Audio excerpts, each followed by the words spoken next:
Eu quero trazer um texto para os irmãos, gostaria de convidá-los a abrir as Escrituras no livro de 2 Reis, capítulo 5, versículo 1 a 3, onde nós vamos refletir sobre a vida de uma personagem que, para mim, é um grande desafio. Aprender princípios e caráter, e o caráter desta personagem que iremos refletir sobre a sua história um pouco aqui, sobre seus atos. Segundo livro de Reis, capítulo 5, verso 1 ao verso 3. Assentados mesmos, eu lerei a palavra de Deus. Naamã, comandante do exército do rei da Síria, era grande homem diante do seu senhor e de muito conceito, porque por ele o Senhor dera a vitória à Síria. Era ele herói da guerra, porém leproso. Saíram tropas da Síria e da terra de Israel. Levaram cativa uma menina que ficou ao serviço da mulher de Naamã. Disse ela à sua senhora: tomara o meu senhor estivesse diante do profeta que está em Samaria. Ele o restauraria da sua lepra. Então foi Naamã e disse ao seu senhor: assim e assim falou a jovem que é da terra de Israel. Até aqui, meus irmãos. Vamos orar mais uma vez. Pai bendito, nós agradecemos ao Senhor por estarmos presentes em Tua casa, adorarmos o Senhor, participarmos desse banquete, desse culto tão maravilhoso nessa noite. Pai bendito, queremos e rogamos-Te que o Senhor fale profundamente aos nossos corações. O Senhor nos desafie nessa noite. E que saiamos daqui, Senhor, com um toque todo especial do Teu Espírito, ministrado através da exposição da Tua Palavra. Que o Senhor possa, ó Deus, transformar, libertar, trazer cura, trazer transformação de vida nessa noite, neste ambiente, nesta Tua casa. Assim nós oramos em nome de Jesus. Amém. Nós poderíamos aqui nessa noite falar perfeitamente de Eliseu. Capítulo 5 nos narra um dos grandes sinais que Deus operou através do profeta Eliseu. Eliseu dispensaria apresentações já conhecido nosso, dos amantes das Escrituras. Poderíamos falar um pouco de Naamã também, que é um personagem que surge nesse texto, capítulo 5, um homem que era considerado um herói de guerra no seu país, um general de grandes conquistas e de grande fama. Mas eu optei, meus irmãos, de nós examinarmos a vida de um personagem que aparece sem nome, anônima. Uma moça, como diriam os gaúchos, uma guria, provavelmente uma adolescente. A história dessa menina, quando eu meditei a primeira vez nesse texto, preparando uma mensagem, ainda na terra do Rio Grande do Sul, ela mexe comigo, ela me impacta. Por causa das circunstâncias que envolvem. E porque parece que ela está quase que desapercebida no texto do capítulo 5. Pouquíssimos comentaristas falam a respeito dela ou se preocupam, se atêm à pessoa dela. Porque de fato parece que ela não é a personagem central desta narrativa de 2 Reis capítulo 5.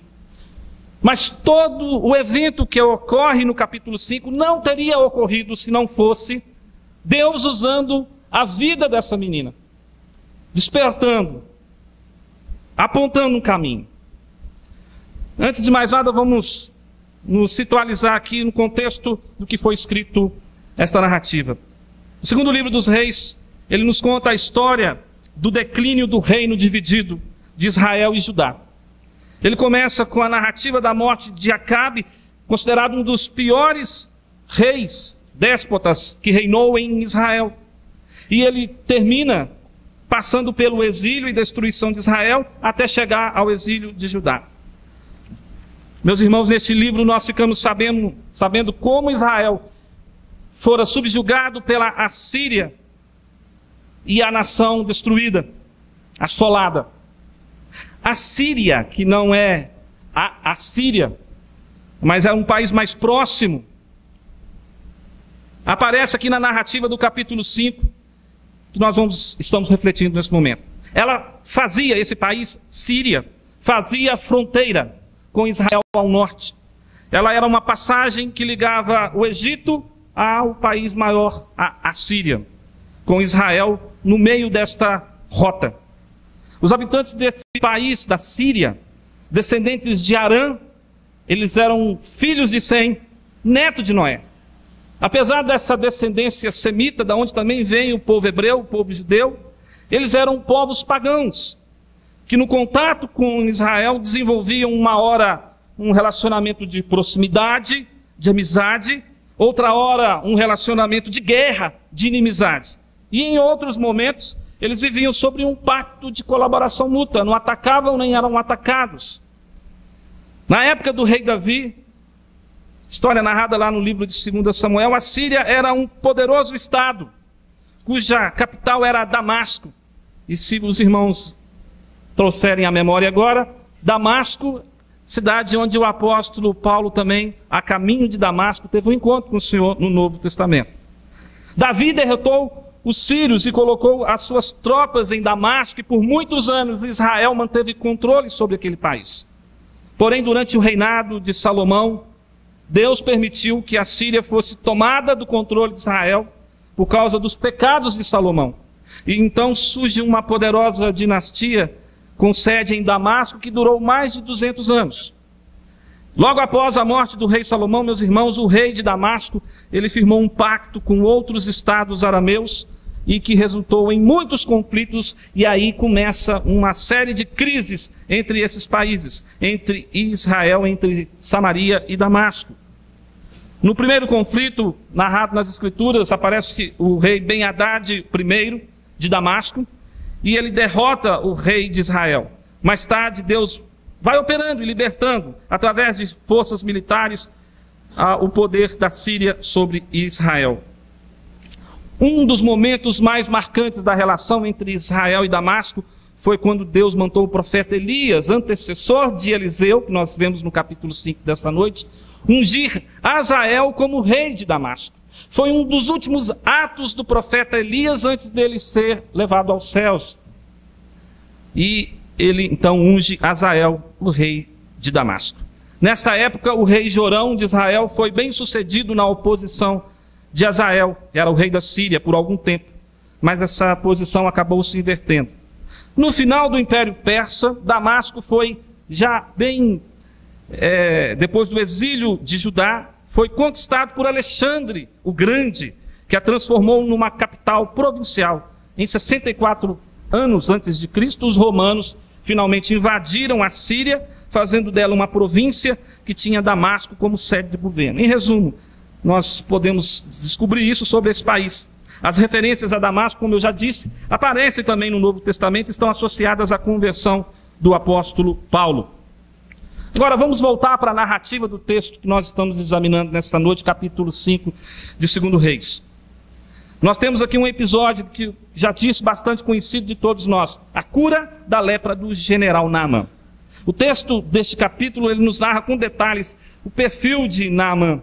Ele era considerado um herói sírio da mais alta importância. Mas se pudermos imaginar que a doença que aquele homem possuía estava destruindo ele, quando ele chegava na intimidade do seu lar, junto à sua esposa e à sua família, e tirava as suas couraças, tirava a sua armadura de guerra, o que sobrava daquele homem? Uma aparência talvez terrível, talvez apenas um protótipo daquele grande herói que era reverenciado e adorado pelo seu povo ali da Síria. Mas o que passa quase desapercebido na percepção de todos nós, esta personagem anônima que aparece citada em apenas 3 dos 27 versículos de todo o capítulo. E nós nem sabemos o nome dela, mas nem precisamos. Porque o que esta menina fez, meus irmãos, é algo que a gente vai aprender um pouco com ela nessa noite. Nós sabemos o que nós sabemos dessa moça, desta jovem adolescente? Sabemos pela narrativa que esta personagem era uma jovem menina. Ela era natural da terra de Israel. Note bem, versículo 2 diz: saíram tropas da Síria e da terra de Israel levaram cativa uma menina. A palavra hebraica aqui utilizada não é para criança recém-nascida ou criança pequenina, mas já uma jovenzinha, talvez entre 12, 13, 14 anos. Uma palavra usada para jovens um pouco, entrando na idade da adolescência, já na fase da juventude. Esta menina é tirada da sua terra, da terra de Israel. Ela é levada então como despojo, provavelmente de guerra. Ela é levada pelo general Naamã, e ela é dada à esposa de Naamã para ser serviçal ali na casa do general. Aparentemente, a simples atitude daquela menina de soltar quase que como um suspiro imperceptível em meio a um ambiente tão hostil onde ela vivia, porque note, meus irmãos, ela estava fora da sua terra natal, fora, longe de sua família ou de contato com algum parente que porventura tivesse sobrevivido ao ataque da Síria. É bem provável. Aí nós estamos especulando, é verdade, as escrituras não trazem tantos detalhes. Mas pelo contexto histórico e cultural de como eram feitas as guerras nos povos antigos, nós podemos dizer com certa segurança que é bem provável que a família desta jovem deve ter sido morta na guerra. Provavelmente seus pais, seus irmãos, os parentes homens foram transpassados à espada dos sírios, que venceram essa batalha. Provavelmente ela deve ter visto atrocidades sendo cometida contra suas famílias, contra a sua família, contra seus amigos, contra as suas companheiras de adolescência. E ela é levada, como era costume do conquistador, de levar os despojos, os tesouros. Eles também levavam os jovens. A gente lembra da história de Daniel no Egito, em Babilônia, não é verdade? Quando ele e outros jovens ali, judeus, foram levados também cativos para servir ao rei Nabucodonosor. Provavelmente com essa moça não foi diferente. Mas ela, de repente, ela está, quem sabe, na cozinha de sua patroa, fazendo o seu serviço rotineiro. Ela sabe da história dentro da casa, ela sabe que Naamã era leproso, uma doença incurável, uma doença reprovável, uma doença que limitava e que inibia as pessoas das relações sociais normais. Um homem que, com tanta glória no seu país, um herói, entretanto, estava se desfigurando e morrendo a cada dia, aos poucos, numa doença sem cura. Ela, sabendo disso tudo, ela faz uma interjeição e diz assim, lá no versículo 3, tomara o meu senhor estivesse diante do profeta que está em Samaria, e ele o restauraria de sua lepra. Ah, se ele soubesse que lá em Israel tem profeta. Ah, se meu senhor soubesse que lá em Israel, através da palavra de Deus proferida na boca do profeta, a vida dele poderia ser transformada. Ele poderia ser curado. Certamente ele não seria mais a mesma pessoa que ele é.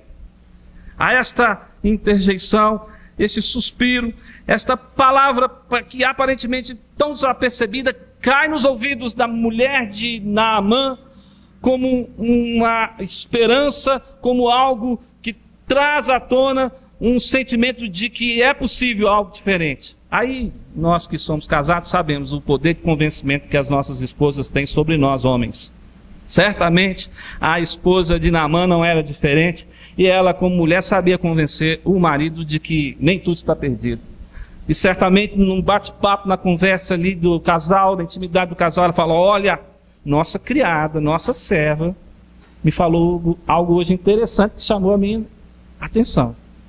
Ah, se meu senhor soubesse que lá em Israel tem um profeta, um homem de Deus. Ah, se ele conhecesse esse homem.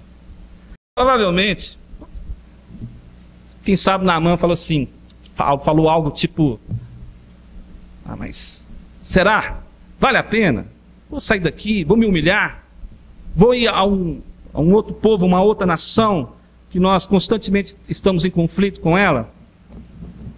O fato é, meus irmãos, não sabemos como foi o diálogo, mas o fato é que a Bíblia diz que este Naamã, ele toma esta palavra, esse desafio, e ele leva diante do seu rei, o rei da Síria. Olha só o versículo 4, diz, então foi Naamã e disse ao seu senhor, assim e assim, né, repetindo, contando como foi a conversa entre a mulher e a serva falou à jovem que é da terra de Israel. A história aqui continua narrando, falando que o rei, então, imediatamente convoca uma comitiva e ele constitui, dá autoridade a Naamã para ir até Israel. Este rei também concede a Naamã tesouros e bens para que ele pudesse, assim, saudar o rei de Israel, como se a cura dependesse de uma relação diplomática entre dois reis, em favores de dois reis, mas era costume, era do protocolo de que uma delegação fosse visitar um outro país, se é em termos de guerra, de paz, que se levasse oferendas e levasse, então, alguns presentes. Naamã vai, os irmãos sabem que ele procura o rei, então, rasga suas vestes porque viu diante de uma responsabilidade de algo que ele não podia fazer. Eliseu fica sabendo, Eliseu então manda um recado para o rei, dizendo que, será que não existe profeta, Deus em Israel? A história se desenvolve, nós sabemos que Naamã é curado depois de 7 vezes submergir-se no rio ali de Israel, ali o rio Jordão.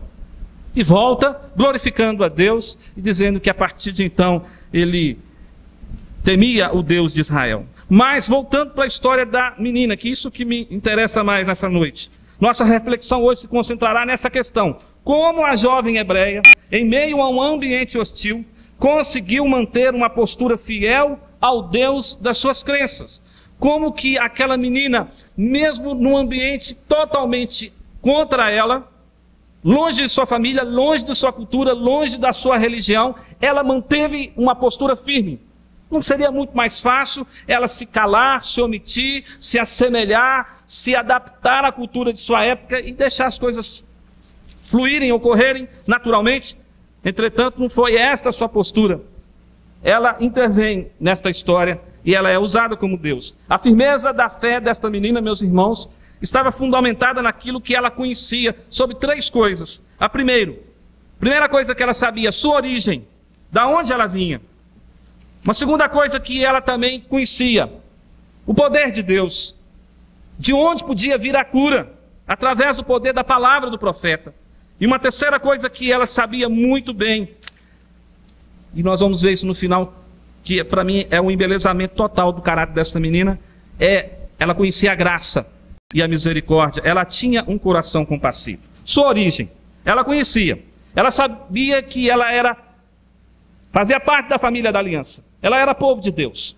Ela vinha de Israel. Foi tirada da terra de Israel. O texto fala no versículo 2 que uma menina fora levada cativa de Israel para a Síria.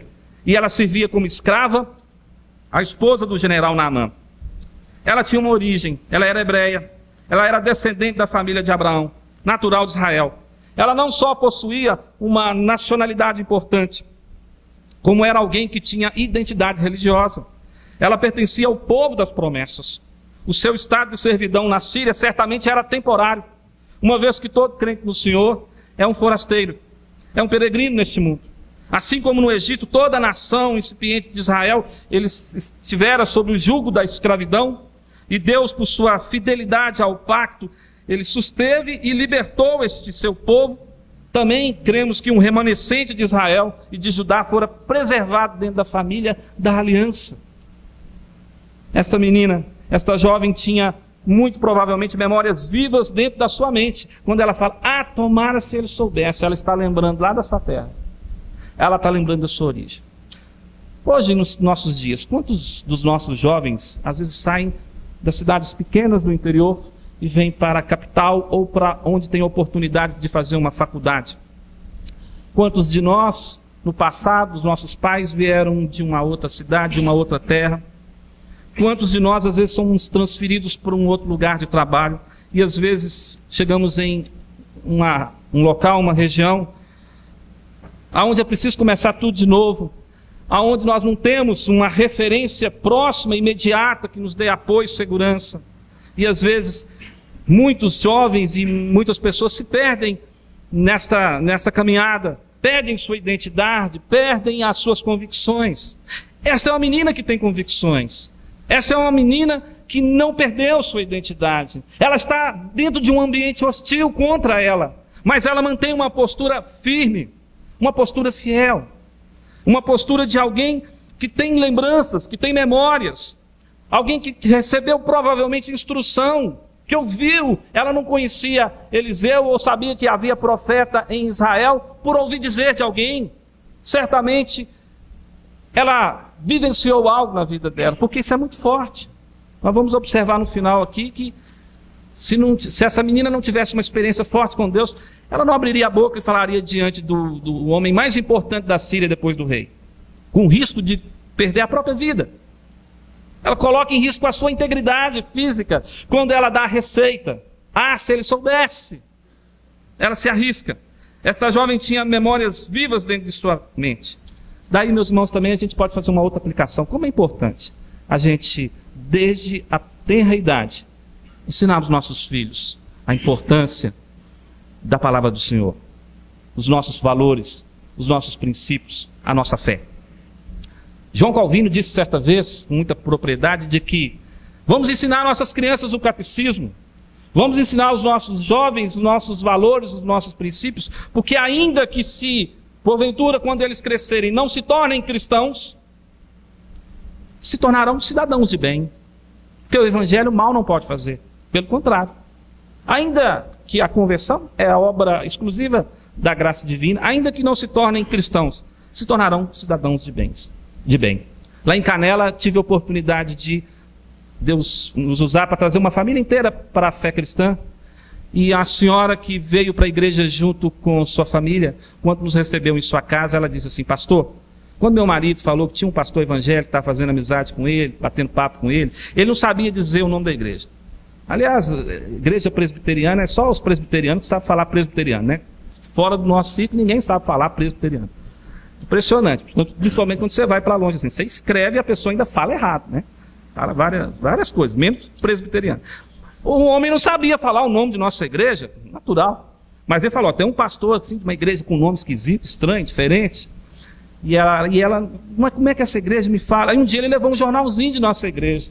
Ela leu e ela lembrou, olha, ela tinha 40 e poucos anos já, e ela lembrou assim, olha, quando eu era pequena, jovem, criança, minha mãe me levava lá em Lages, oeste lá de Santa Catarina, divisa com o Rio Grande do Sul, na escola bíblica dominical da igreja presbiteriana de Lages. Esta é uma igreja séria. Esta é uma igreja comprometida com a palavra. Vamos nessa igreja. Mais de 20 anos ela não entrava numa igreja. A memória dela trouxe a lembrança daquilo que ela aprendeu na infância. E ela então pôde identificar que a fonte que estava lhe apresentando o evangelho era digna, era idônea. Esta menina, meus irmãos, ela também sabia de onde podia vir a cura. Ela não somente sabia de onde ela vinha, da sua origem, da sua nação, mas ela sabia também da onde podia vir a cura, a transformação para o seu amo Naamã. Ela sabia que vinha de Deus, e vinha de Deus através do poder de sua palavra, a palavra do profeta. Além de ter uma origem étnica, de ser membro da família da aliança, ela possuía outro conhecimento mais elevado. Ela conhecia o poder de Deus, os grandes feitos de Yahvé, através da instrumentalidade do profeta. Ela afirma com grande convicção que se Naamã procurar o profeta de Israel, ele pode ser curado através da palavra de Yahvé, vinda da boca do profeta. Essa declaração, meus irmãos, não é uma simples injunção ou abstração de um adolescente, mas uma convicção que só é possível ser apresentada desta forma por meio de uma fé viva. Só uma pessoa que tem uma fé viva, uma experiência com Deus verdadeiramente, pode afirmar com tanta certeza: se este homem conhecer a palavra de Deus através do profeta em Samaria, a vida dele muda. Eu me lembro aqui da palavra evangelística, logo em que aquele cego de nascença fora curado por Jesus, ali no tanque de Betesda. Os fariseus, os religiosos que estavam perseguindo Jesus, apertando aquele homem, confessa de onde veio, o que aconteceu com você. Primeiro eles duvidaram que aquele homem era cego de nascença. Interrogaram seus pais, investigaram a sua vida. E depois interrogaram aquele homem: de onde que veio isso? O que é que aconteceu com você? Quem é que te fez saber, te fez enxergar? E aquele cego disse assim: eu não sei quem ele é. Eu só sei de uma coisa: eu era cego e agora vejo. Eu era cego e agora vejo. Foi o primeiro testemunho dele ali, novo convertido. Essa menina tinha um testemunho: ah, se meu senhor souber que lá em Israel tem um homem de Deus, tem um profeta. Ela sabia que a cura vinha do Senhor, que vinha de Deus, que Deus é poderoso, é suficientemente poderoso para fazer. Provavelmente, ela ouvia as histórias dos seus pais ou dos seus familiares a respeito do que Deus havia feito no Egito, no Êxodo, do que Deus havia feito através do reinado de Davi, de Salomão, de muitas dessas histórias, e ela também tinha uma fé viva, presencial ali. Muitas dessas histórias, muitas dessas experiências afloraram nela naquele momento. Deus nos dá a graça de vivermos na sua presença, meus irmãos, não é para guardarmos as experiências para nós, mas é para que a gente possa ser canal de bênção e transmitir isso a outros. Às vezes tem pessoas que vai estar com você nesta próxima semana ao seu lado, numa fila de banco, num ambiente da sua escola, do seu trabalho, está ali ávida para escutar uma palavra de esperança. Você não precisa saber pregar teologia profundamente, ser um exegeta, um pregador, para anunciar o projeto de Deus. Às vezes você pode dar apenas o endereço da bênção. Ah, se você soubesse que ali na primeira igreja presbiteriana de Belo Horizonte, todo domingo tem homem de Deus pregando ali, tem palavra de Deus, sua vida pode transformar. Dá o endereço, mostra, aponta. Aquela moça apontou o endereço para Naamã, e ele foi na direção daquela indicação. Por fim, além dela saber de onde ela vinha, a sua origem, além dela conhecer quem era Deus e o que Deus podia fazer, segundo a sua poderosa vontade, ela também conhecia a graça e a misericórdia. Ela tinha um coração compassivo. Agora vamos imaginar outra coisa, que torna a nossa personagem aqui anônima de hoje mais interessante ainda e mais linda em seu caráter. É altamente relevante, meus irmãos, a informação de que aquela escrava viera de Israel, como estamos afirmando aqui na nossa prédica, provavelmente com desejo, como um resultado de um despojo de guerra, onde Naamã deve ter sido o comandante desta batalha. Como eu disse, nos tempos bíblicos as guerras eram muito sangrentas. A população civil sofria muito nas mãos do exército invasor, quando este vencia as batalhas. As mulheres eram abusadas, estupradas, os doentes e idosos eram descartados e mortos, os jovens eram levados cativos para serem vendidos como escravos. Era a total ruína e humilhação. Deve ter sido isso que provavelmente aconteceu com esta menina. Imagine você agora que esta menina muito provavelmente viu seus pais, irmãos, vizinhos, família em geral serem mortos, abusados, cortados a espadas. E o seu despojo, entre eles, ela mesma, levada pelo opressor para um outro país, de uma outra cultura, de uma outra língua, uma outra religião, sem amigos, sem parentes, sem igreja, sem povo. Ela tinha todos os ingredientes aqui para odiar Naamã. Ela tinha todos os ingredientes para dizer assim, quando percebeu a lepra dele, assim: bem feito. Juiz de Deus. Fala a verdade, muitas vezes nós não fazemos isso. Quando alguém nos maltrata, nos fere, quando alguém nos assola, quando alguém tira a nossa alegria, o sabor da nossa vida, e a gente tem uma notícia que a pessoa incorreu por tal e tal situação assim, de prejuízo, a gente fala, às vezes não declara verbalmente, mas pensa assim: isso é juiz de Deus. Ela tinha todos os ingredientes. Essa menina aqui é uma antítese das teorias do comportamento humano, dos chamados sábios e estudiosos da psicologia moderna. Eles iam dizer assim: essa menina é cheia de trauma. Freud tentaria explicar todas as ações e reações dela como produto da sua infância, do sofrimento dela. Outros da teoria do comportamento iam dizer: ela é produto do meio. Essa menina não tem como sair coisa boa. Essa menina vai ter problemas sérios, vai precisar passar por anos de análise. Vai ter que fazer regressão. E outras coisas mais que são utilizadas como um mecanismo de cura terapêutica. Não, meus irmãos, que a gente descarte completamente a ajuda da psicologia, mas quando ela está debaixo da palavra de Deus, ou a luz da palavra de Deus, pode ser um instrumento de bênção. Mas essa menina é uma antítese que ela prova justamente o contrário. Ela tinha todos os motivos para odiar, para trancar-se no seu mundo e dizer assim: tomara que morra este homem cruel que me tirou da minha terra e me trouxe para cá. Mas ela tinha um coração cheio de misericórdia. Eu preciso aprender com essa menina. Ela tinha um coração muito compassivo. Dentro da casa do seu algoz inimigo, ela lhe aponta, ela lhe dá uma palavra de boa nova, ela dá uma palavra de evangelho, uma boa notícia. Ela tem um coração transformado, ela está curada. Ela é prisioneira de Naamã, mas ela é livre. Seu espírito é livre. Ela, mesmo à distância, mantém a integridade de servir ao seu Senhor. Essa menina não demonstra traumas, ressentimentos, amargura de espírito. Ela é alguém que tem um coração curado, tem um coração compassivo, misericordioso. Se a Bíblia chama Davi um homem segundo o coração de Deus, não exageraria também, de forma alguma, se referisse a essa moça como uma menina segundo o coração de Deus, o mesmo padrão de Davi. Ela tem um coração compassivo, um coração misericordioso. Nós temos que refletir 3 coisas aqui nessa noite e sair com decisões tomadas na nossa vida. Primeiro, o que eu e você temos feito de relevante neste mundo hostil onde nós vivemos.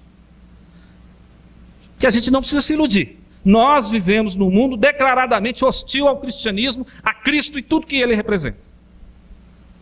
O programa que está sendo imposto a nós pelo governo, o programa que é imposto a nós pela mídia, o programa que é imposto para nós pela cultura dos nossos tempos, é um programa anti-Deus. E o que nós temos feito? Como nós estamos vivendo?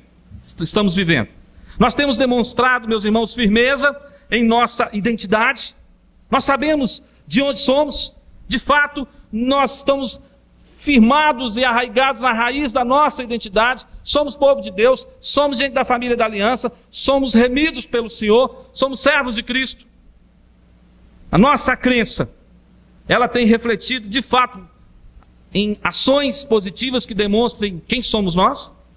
Segundo, nosso coração, ele tem refletido a graça de Deus, como nós retribuímos aqueles que nos causaram mal, que foram autores das tragédias que envolveram ou envolvem a nossa vida.